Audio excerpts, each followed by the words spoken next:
So we'll start by introducing ourselves. I'll say we are here on behalf of the St. Louis Self Advocates, which is a group of advocates with disabilities in the St. Louis area and beyond. And if you're interested in joining our group, we'll have information on how to join us. I am Hannah Satterwhite. I'm a family navigator on the family supports team here. I'm Kate Carr. I am one of the family navigators in the family supports department too. And Katie. I'm Katie. I just found out I was doing this by myself a few minutes ago, so bear with me. Yeah, we'll help you out, Katie. But yeah, we were thinking we might have a few other self-advocates on, but you know how things go with tech and whatnot. So Katie is gonna share her experience when she has met with her legislators, but Kate and I are happy to hop in and share stories, and the PowerPoint we'll share was put together by the whole group. So there'll be a few other stories from other folks in there. But we really appreciate Katie being here to help share this information with you all. And hopefully this helps you to learn how to advocate for yourself in the future. So I will go ahead and share my screen, and we're going to take you through a little bit of information about the legislature, the state legislature, and how to interact with your elected officials. So, how to share your story with legislators. First of all, we're going to talk a little bit about who the legislators are that we're talking about here. So we all have local, state, and federal elected officials who represent our communities in the form of government. And for the purpose of this presentation, we're mostly going to talk about state legislators and state elected officials. So we're going to talk about the folks who work in Jefferson City for our state as a whole. But there are many, many elected officials who represent us both federally and locally. So you can use this information to apply to any of those folks for the most part. There's a nice tool here that's linked that we will have in the chat as well as in the description of this video later. It's a Senate legislator lookup tool. And if you follow that link, you only have to put in your street address and your city. And then it will show you all of the elected officials that represent you specifically. And so that is really helpful when we talk about reaching out to your legislators.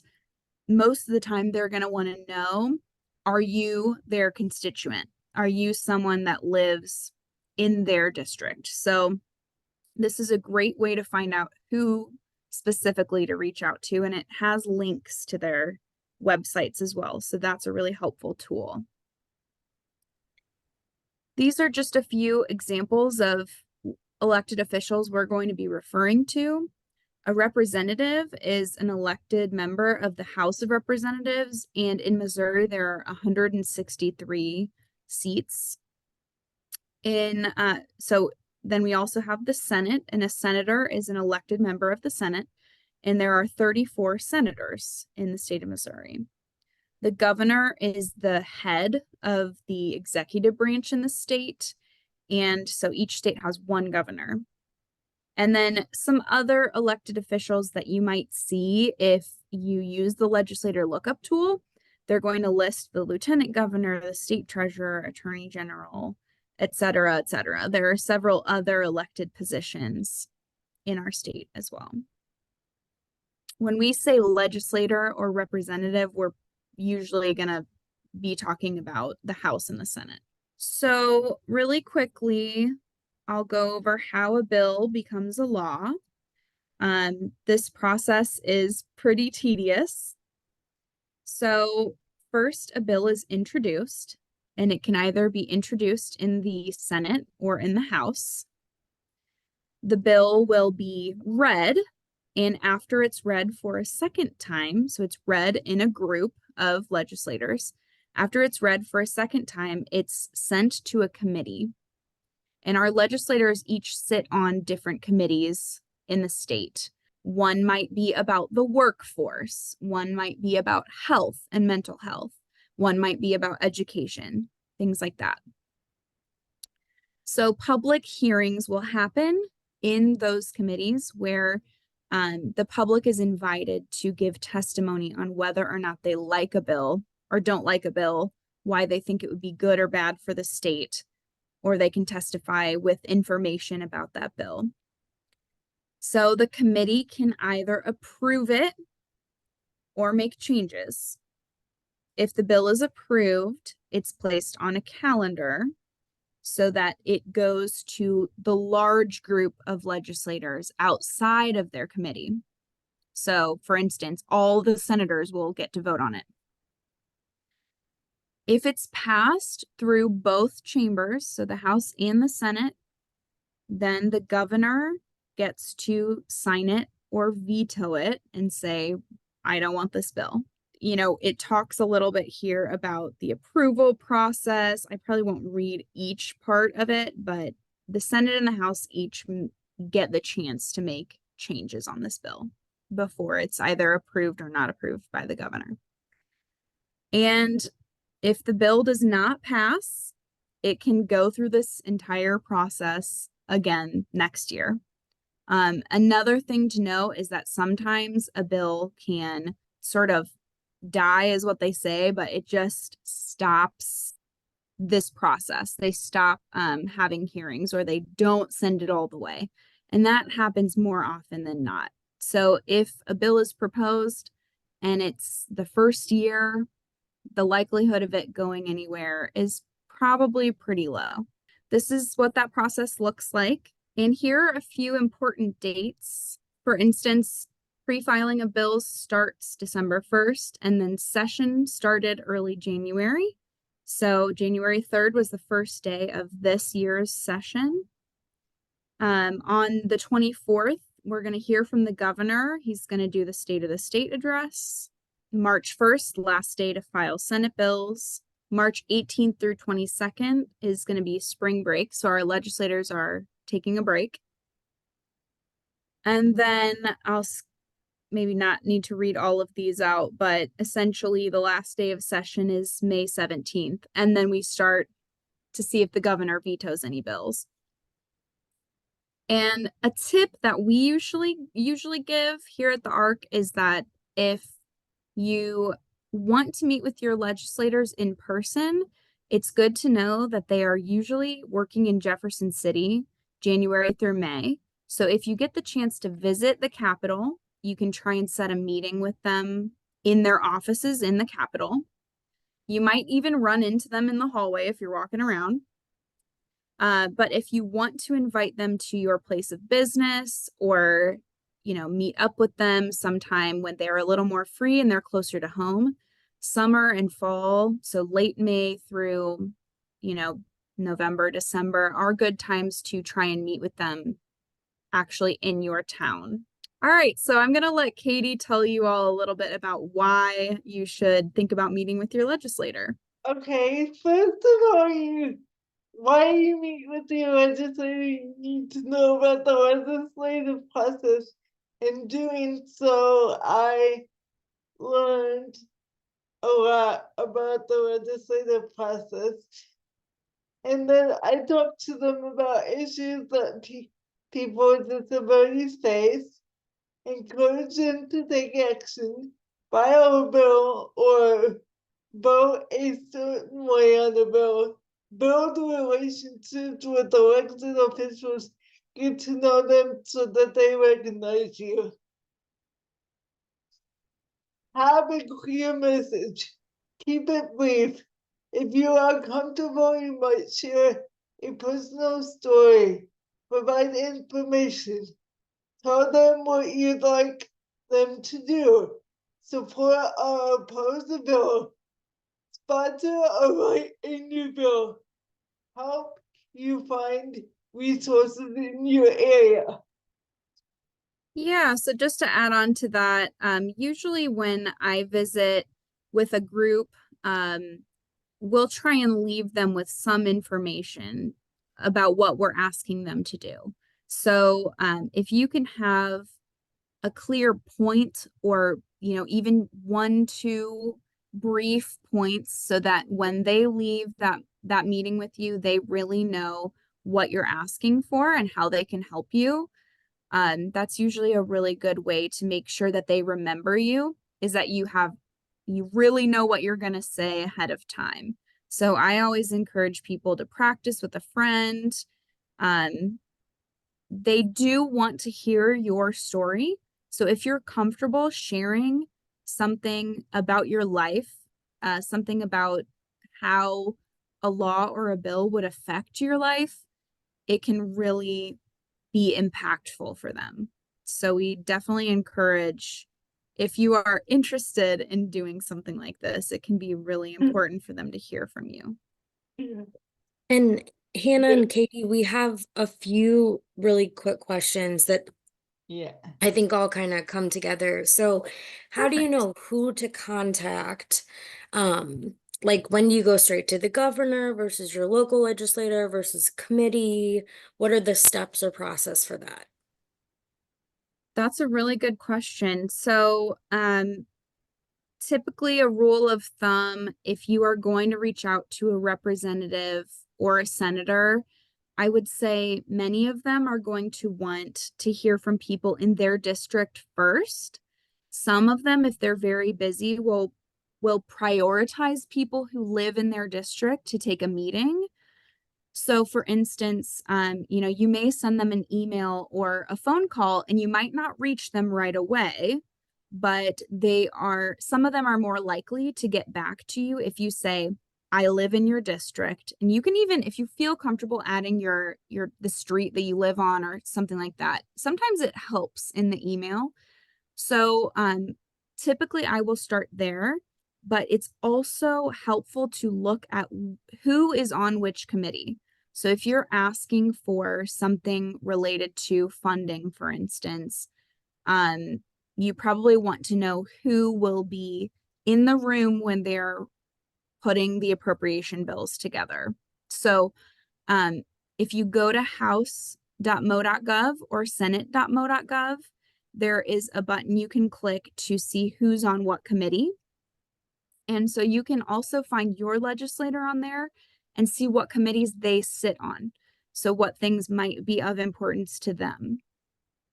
And usually if you do build a relationship with the legislator in your district, if they are someone who wants to work with you, they can sometimes answer questions of, if you're sitting down with the meeting and you say, I really have this healthcare related problem that I want to talk to someone about, usually they'll be able to point you to who might be on that committee. Yeah, that's usually where I would start. Can you contact legislators any time of the year? Is Mhm. it better to contact them September to December, May to September? So you can contact them anytime. Sometimes if they are very busy, or even if they're on vacation or out of town, they do have legislative assistants who might respond to you. And something that I don't think we put in the PowerPoint, but something that I'll say is that it is okay to contact them more than once or in more than one way. So, of course, they may not like it if you're calling them 10 times a day, but if you're trying to set a meeting and they don't respond to the first message, it's okay to follow up again. In the busier times of year, they may miss things. I would say I like to invite them to meet locally during the summer and fall, because I think of them as being more free at those times. But it depends on what each person has going on. When they are in Jeff City during the end of session, it is usually really, really chaotic and busy. So April and May can be really, really hectic. But at the beginning of session, things are a little slower. So if you happen to be in Jeff City and you visit the Capitol, January, February, March might be a good time to pop in and introduce yourself. And in those times, if you have an opinion on a bill that they might have anything to do with, that's a great time to tell them about what you would like to see them do that session. So I would say if you want to meet locally, summer and fall is a great time. And if you happen to be in Jeff City, early on in session is usually good, January through March.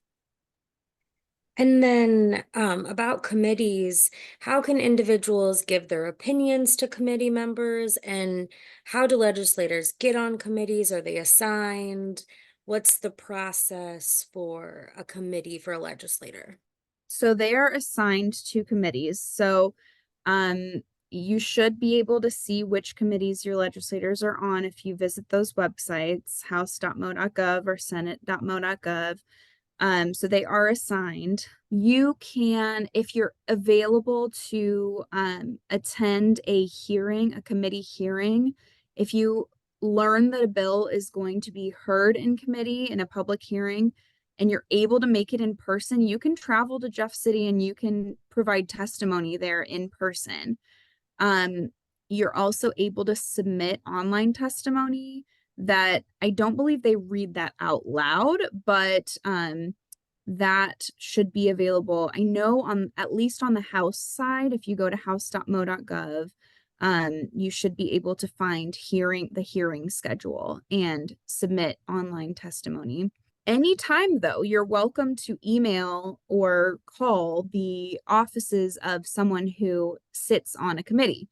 So anyone who's a part of a committee, if you want them to vote a certain way when the bill comes to a vote, or if there's a committee chair that you want to reach out to, you can do that. They may or may not respond directly to you, but you're welcome to do that if you have anything to say that's relevant based on their committee.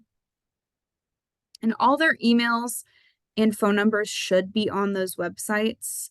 Usually their name is their first name dot last name at house.mo.gov or senate.mo.gov. And their addresses and room numbers should be on there too, as well as sometimes they put their assistants' emails on the website as well. Katie, do you want to go ahead and read through this slide? Yes. Be respectful. These are tips when meeting with elected officials. Be respectful. Share what matters to you. Be confident. Be respectful even if you don't agree with them. And, that's just a tip for, if you want to leave feeling like the meeting has gone well, even if they don't agree with you and you don't agree with them, the more respectful and kind you can be, the more they're probably likely to listen to you. And remember that it's their job to be there and to serve you. So your voice is very important, and you are the people that they are there to represent.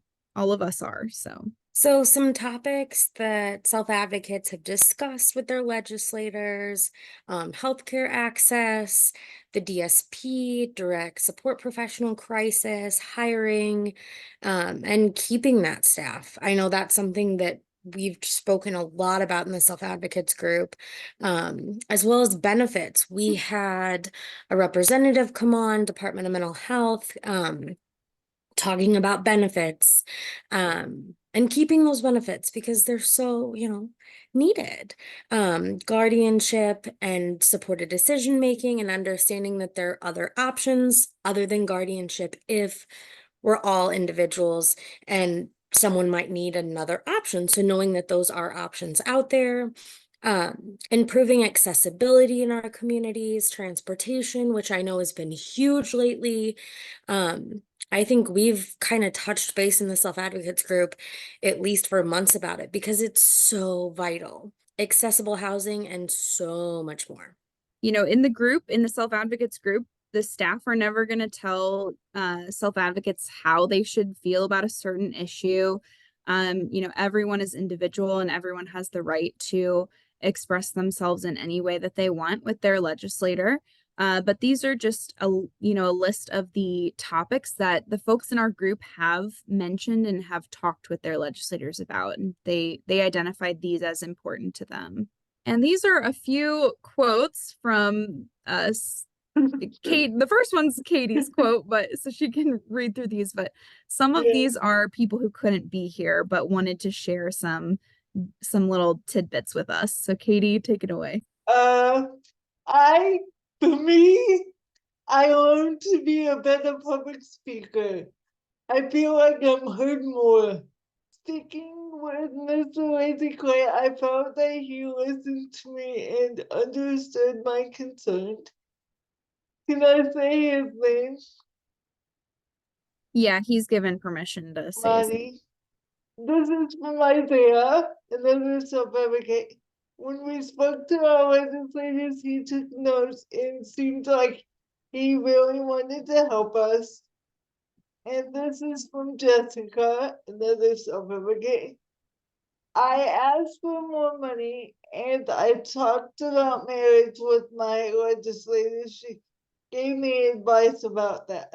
So these are all folks who have met with their elected officials, whether that be at Disability Rights Legislative Day, where we usually take a group to the Capitol, or some of the self-advocates met with a few legislators online on a Zoom call.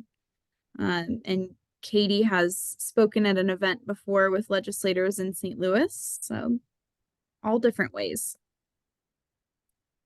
And then these are just a couple additional questions. I know we had a few pre-submitted. So Katie, if you just want to tell us a little bit about if you have met any of your legislators and what that experience was like for you. I have, and the biggest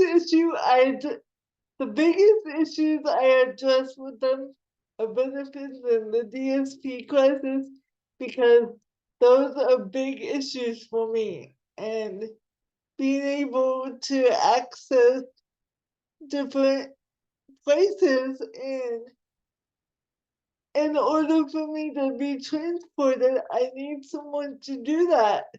And I have awesome DSPs that needs to be addressed more, because a lot of people are struggling with it now. It's not just about my company, but statewide and even further. So you're interested in people being able to keep good staff and Right, things like that. Yeah. right. Katie, we had a pre-submitted question that asked, how could a parent or a caregiver or someone in your family, how could they help a teen or a child or young adult to share their own story? You have any tips? Be confident and just write a letter. Write a very passionate letter telling your story, and make sure your points are very precise, because you want them to know exactly what you want them to share with the rest of the world to make a difference. And Katie, can you give any tips on like building confidence? Like, did you gain confidence over time? Were you nervous at first, or Yes. have you always felt confident? I was very nervous at first. I was very, very nervous and still am, but I built confidence over time the more I spoke. Would you say, not to plug our own group, but would you say that being with a group like the Self Advocates has helped your confidence? Yes, and doing things like this, being on Facebook, I never thought I would do something like this. So, Self Advocates gave me that opportunity. St. Louis Art gave me that opportunity, and I'm grateful for that. These are just a few photos from when we have gone to the Capitol, and then one of them is Katie at Festability. So we just wanted to share that. So, just making sure I understand, we go yearly for DRLD, Disability Rights Legislative Day. And if you are interested in going, I know we are kind of working out the details right now with a few people. So if you're interested, if you can email Hannah, or you're happy to email me too, I'm planning on going. So I'm happy to give information to, but it's a lot of fun. I went my first time last year and it was incredible. Talking to people, seeing so many self-advocates, and it was probably one of the best days I've like, it's just like so empowering, isn't it? Like it's just an amazing experience. And the nice thing is we have like a small group of people, so it's not over. I mean, there's a lot of people that are there, but chances are you're going to know someone else that's there. You know, we ran into a few self-advocates that are in the self-advocates group. So it's a lot of fun. So if you're interested, just feel free to reach out to us and we will give you some updates. Yeah, you can contact us by email. We can put Kate and our emails in here. If you are an adult with a disability and you want to participate in St. Louis Self Advocates, you can get on the email list or join us on Meetup. We meet on Zoom every week. And sometimes we do in-person events and gatherings as well, but we found that many people find Zoom to be accessible to them right now. So we've been meeting on Thursday afternoons, and you should be able to find the self-advocates information on our website and on this video later. And then another thing just to plug is that St. Louis ARC has an advocacy related email. So, you know, if you're a parent or if you are a self-advocate or a parent, family member, anyone who wants to get involved in advocacy at the ARC, you can reach out to advocacy@slark.org. And let us know if you have questions, if you need help setting a legislator visit, or if there's any follow-up that we can help you with. We'd be happy to help connect you with that info. Katie, is there anything else you want to share about any tips or anything you've learned? It's just really cool to have spoken with my legislators because I felt like I made an impact. So I would like that for many other people. Please feel free to get involved. We will be doing another Q&A about Disability Rights Legislative Day. So if you have specific questions about that day, we will have more info for you. That date is going to be March 13th. So we'll be able to share info with you about that in more detail prior to that event. And it's a statewide event that's both online and in person. So we'll share all those details. We love to talk about this stuff, and we realize that this was a very, very quick overview and there's more to learn. So please, if you do have questions, reach out to Kate or myself or advocacy@slark.org, and we'd be glad to share more information with you. Thanks, everyone.